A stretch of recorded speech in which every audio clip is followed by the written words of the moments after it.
Washington. President Donald Trump suggested on Thursday that the United States would need to delay the election, claiming that mail-in voting would make the results the most inaccurate and fraudulent in history. Trump has no power to unilaterally delay elections, which were set for the day after the first Monday in November through a mid-19th century law passed by Congress. Since then, it has never changed, said presidential historian Michael Beschloss. But Trump is trailing in the polls by double digits to Democrat Joe Biden, and election experts have long worried that the president would actively try to interfere with the November 3rd balloting in order to prevent a potential loss. As states grapple with how to help citizens vote safely during the coronavirus pandemic, many have turned to mail-in voting as a way for people to safely cast ballots without waiting in long lines at crowded polling places and risk spreading COVID-19. But Republicans, led by Trump, have strongly objected to expanding access to mail-in ballots, claiming without evidence that voting by mail invites voter fraud. Trump's presidential campaign and the Republican National Committee are spending tens of millions of dollars this year on lawsuits to challenge state efforts to expand access to mail-in ballots.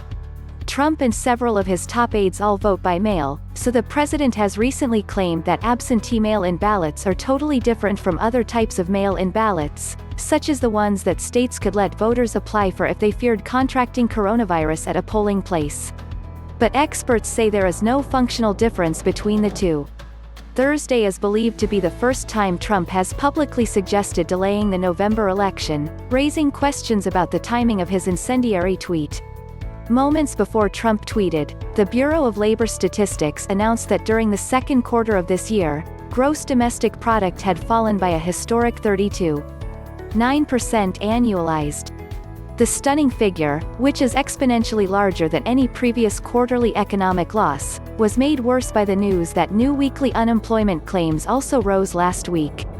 It was the 19th straight week in which initial claims totaled at least 1 million, indicating that the recovery Trump has long promised is not happening.